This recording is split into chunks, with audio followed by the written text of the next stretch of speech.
일상에 바쁜 여러분들을 대신해서 지식과 통찰을 정리해드리는 매일 공부 매일 인사이트입니다. 오늘은 칼 세이건의 코스모스에 대해서 알아볼 건데 예전부터 이 책에 대해서 고민을 좀 많이 했어요. 이 책을 어떻게 소개를 해드릴까? 제 채널이 책에 대해서 이제 요약 브리핑을 해드리는 컨셉으로 지금 운영을 하고 있거든요. 책을 읽지 않아도 이 책의 내용을 최대한 아실 수 있게, 이게 이제 컨셉인데, 이 책은 너무 두꺼워요. 그래서 요약해서 브리핑 해드릴 수도 없는 것이고, 요점을 정리하기도 너무 어려운 거예요. 지식의 그런 범위가 너무 넓어서 해가 바뀌고 이런 계기로 코스모스에서 느낀 어떤 통찰을 가지고 새해가 오거나 뭐 세월이 간다는 이러한 부분에 대해서 어떻게 우리가 생각을 정리해 볼 수 있을까, 그런 부분으로 간단하게 소개를 해 보도록 하겠습니다. 그래서 일단 제가 느낀 것을 좀 말씀을 드리면, 저는 개인적으로 이제 우주에 대해서 관심이 굉장히 많았거든요. 그래서 내셔널 지오그래피 TV에서 우주가 나오면 막 정말 집중해서 보고 우주적 상상력을 발휘하고 관심이 너무 많았어요. 근데 이 코스모스라는 책을 읽으면서 그 우주에는 지구상에 있는 모든 모래알갱이, 그러니까 우리 대천 앞바다만 가도 모래알갱이가 뭐라고 표현하지 못할 정도로 많죠. 근데 지구상에 있는 모든 모래 알갱이만큼의 별이 있다는 거예요. 플래닛도 아니고 별은 스타죠, 스타. 그러니까 태양. 그러면 이런 스타가 이렇게 많으면, 스타들은 보통 플래닛 거느리고 있잖아요. 이런 지구 같은 플래닛까지 합하면 도대체 얼마가 많다는 것인가. 그러니까 그전에는 어떤 개별적인 뭐 화성, 뭐 금성, 아니면 뭐 어떤 성단, 이런 것들을 이제 허블 망원경으로 관찰한 것들을 많이 보여주잖아요. 그런 것들에 막 경이로움을 느끼고, 뭔가 내가 이렇게 인지할 수 있는 어떤 대상 범위 내라고 무의식적으로 느꼈었는데, 이 글을 보고 나서 너무 황당했습니다. 도대체 우주란 게 무엇인가? 그리고 우리의 근원인 이제 태양의 수명이 50억 년이라는 거예요. 물론 사실 50억 년이라는 시간은 우리에게는 거의 영원과 같은 시간이라고 할 수도 있지만, 여튼간에 그 수명이 정해져 있다는 거, 그 자체가 또 굉장히 충격이었습니다. 그러니까 우리 인류, 인간, 이런 것들이 막연히 존속할 거라고 생각을 하잖아요. 정해져 있어요. 50억. 그래서 우주에 대한 그 관심이 허무함으로 이제 바뀌었죠. 근데 일단 코스모스, 우주에 대해서 살펴보는 거는, 좋은 점은 이 광대한 우주 앞에서 나라는 존재는 무엇이란 말인가, 겸손해질 수 있는 거야. 내가 누군가에게 크게 인정을 받지 못했다 하더라도 그게 무슨 차이가 있단 말인가, 뭐 이런 겸손함 있죠. 그리고 작은 스트레스를 극복하는데 도움이 됩니다. 이런 광대한 우주에서 사사로운 스트레스가 도대체 뭐란 말인가, 그런 부분들에는 도움이 되지만, 본질적인 근원적인 허무함이라는 일종의, 이거는 부정적인 감정이 되겠죠. 이런 것들이 더 크게 다가오는 것 같아요. 그래서 저는 어떤 식으로 이제 우주에 대한 관심을 전환시켰냐면, 거시 세계가 아니라 이제 미시 세계로 들어오는 거죠. 바로 이제 오늘을 산다, 이런 철학으로 이제 우주에 대한 관심을 좀 변화시키기 시작했어요.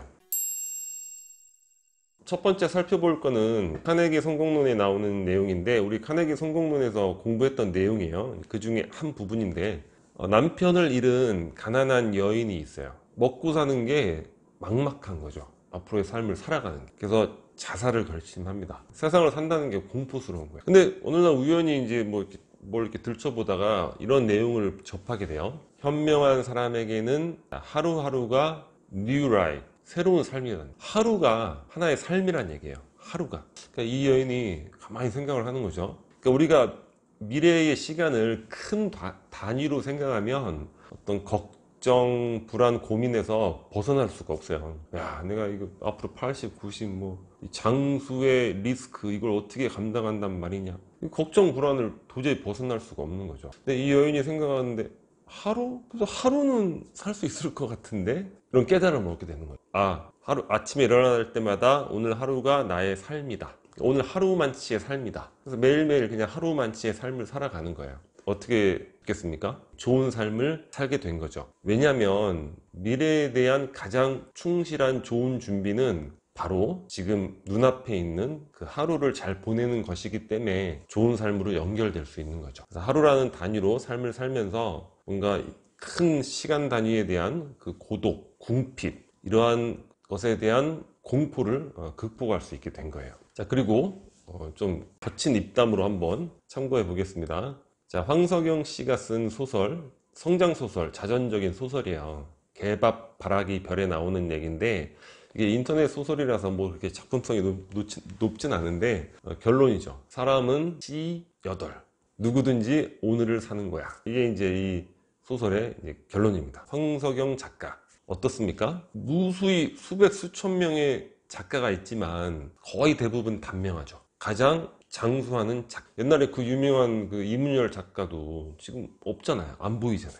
하지만 지금까지도 영원한 현역으로 작가 활동을 하시고 있는 분이시죠. 그 이유가 바로 여기에서 나온 게 아닌가 생각을 해요. 바로 황석영 씨의 철학이죠. 사람은 C8, 누구든지 오늘을 사는 거야. 그런 삶의 자세로 살아왔기 때문에 누구보다 오랫동안 현역 생활을 하게 되고 영원한 현역으로 활동하실 수 있게 된 것이 아닌가. 이런 부분도 우리가 이제 참고해 볼 수 있겠죠. 자, 마지막으로 오늘에서 더 이제 미시로 들어가는 겁니다. 미시. 그러니까 오늘 하루에서도 그 하루만치의 또 걱정과 고민이 있죠. 거기서 더 미시로 들어가는 거예요. 괴테는 인류 역사상 최고의 이제 천재로 알려져 있죠. 최고의 천재가 깨달은 겁니다. 인생은 순간이라는 거야. 이제 오늘도 아니야. 하루도 아니고 인생은 순간이다. 순간은 참으로 아름답다. 내가 하고 싶은 것을 위해서 공부하고 일하고 노력하는 이 순간만이야말로 영원히 아름답다. 그러니까 순간이 영원하다는 거. 순간이 태양계는 능가하는 거죠. 태양계도 50억 년인데 영원히 아름답다. 순간이 여기 있으리라. 순간에야말로 나는 가장 큰 행복을 느낀다.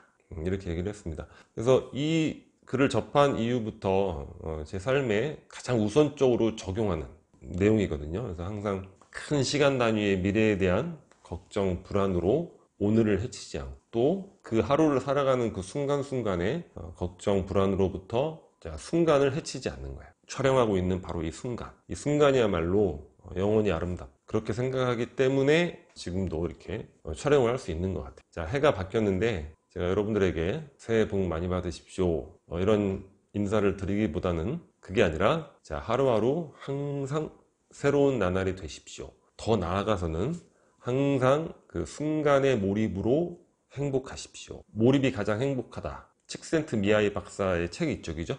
순간의 몰입으로 늘 행복하십시오. 이렇게 인사를 드리고 싶습니다. 자, 여기 캐리커처가 구독 버튼이고요. 앞으로도 좋은 영상으로 찾아뵙도록 하겠습니다. 감사합니다.